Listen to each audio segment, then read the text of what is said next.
Good day, grade 8 students. So, I'm Miss Aica, your math tutor. So, we're going to discuss our new lesson, which is all about the slope of a line.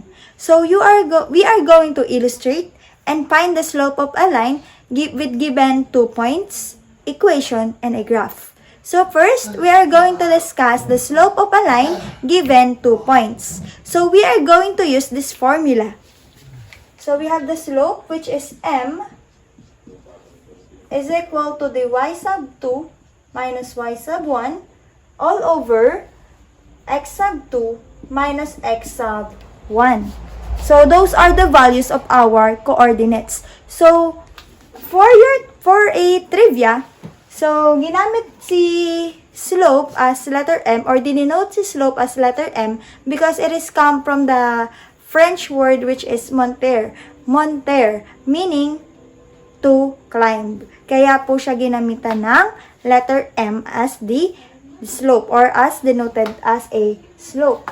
So, except for this formula, we can also use M is equal to y sub 1 minus y sub 2 all over x sub 1 minus x sub 2.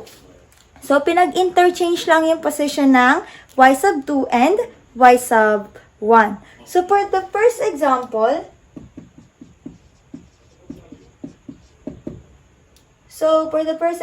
example 1, we are going to find the slope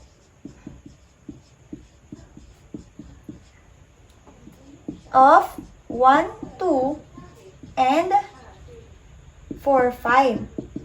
So, ayan, dalawa po yung given points natin. We have 1, 2, 4, 5. So, we are going to identify which will become the x sub 1, y sub 1, x sub 2, and the y sub 2.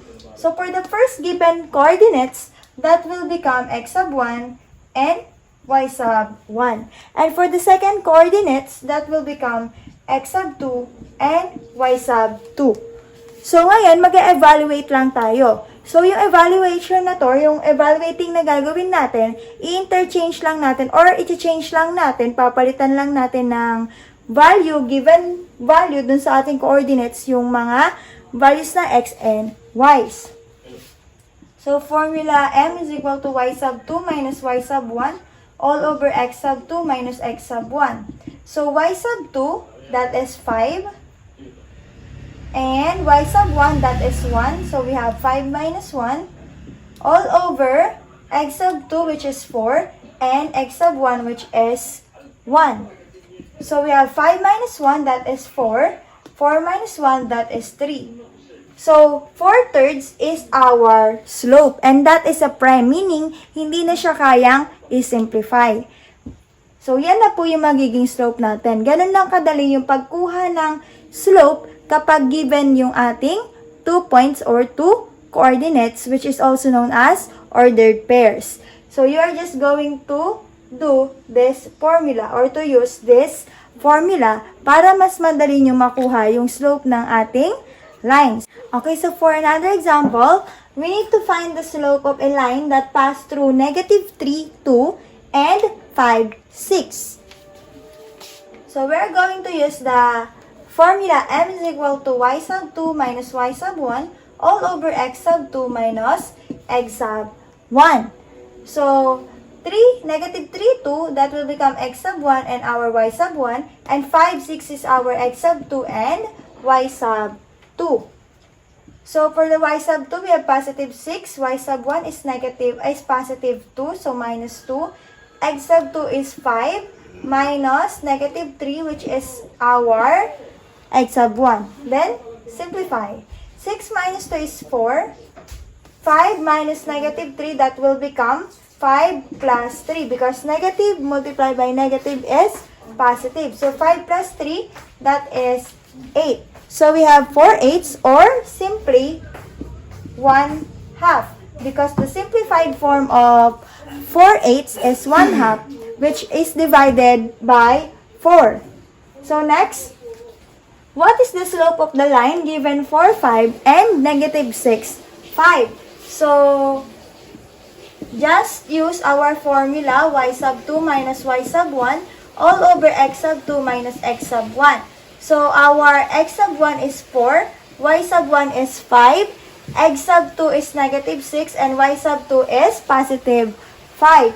So, y sub 2 is 5 minus y sub 1, which is also 5, and x sub 2 is negative 6 minus our x sub 1, which is 4.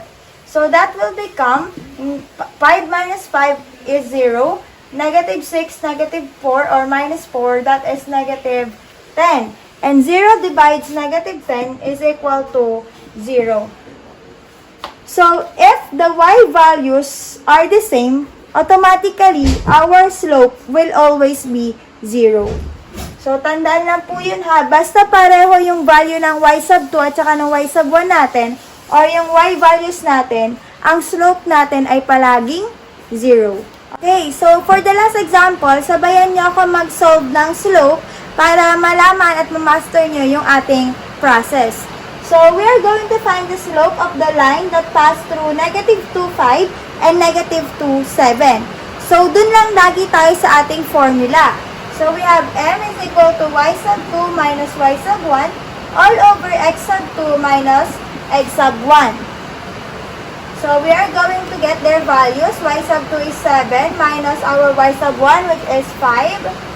X sub 2 is negative 2 minus our x sub 1, which is also negative 2.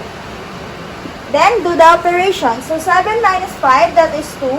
Negative 2 minus negative 2, that will become positive or plus 2 because negative multiplied by negative, that is positive. So, negative 2 plus 2, the answer will become 0. And 2 divide 0, that is undefined. So, tandaan nyo naman dito na kapag yung x values nyo, yung values ng ating x ay magkapareho, ang sagot doon ay laging undefined. So, kanina, kapag y ay magkapareho ang value, the answer is 0.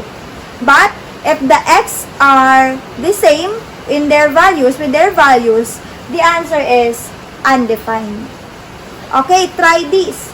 So, magbibigay ako ng mga points na isa-solve nyo, nakukunan nyo ng slope. Then, we're going to check it later. So, for number 1, we have 3, negative 4, and 6, negative 4. So, solve for that. Then, for number 2, we have negative 5, 12, and negative 5, 6. And for the last one, we have 3, 4, and 6, 8. So, pwede nyo i-post itong video na to, i-post para itong video na to, para ma-solve nyo siya isa-isa. Then, kapag i-reveal na yung answer natin, you can check your work. Okay. So, for the first one, so, ang shortcut natin dyan ay yung kanilang y values. Bakit? Pareho yung y values nila. Therefore, the answer is 0. Very good.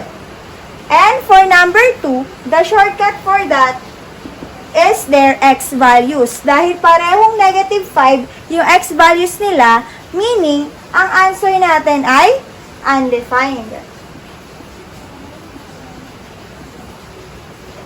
And for the last one, dahil walang parehong value sa x and sa y, we can solve it using our formula.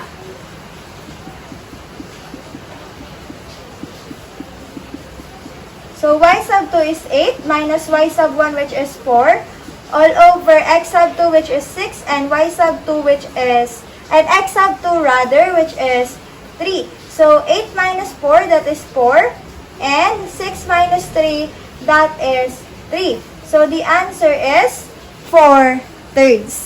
So, check your own work, and sana marami kayong natutunan sa pagkuha ng slope kapag meron tayong given na 2 points. So, that's all for today. Sana mapanood nyo pa yung mga iba nating video lessons, lalong-lalo na yung finding the slope of a line given the graph and its equation. So, that's all. Thank you, grade 8. Bye!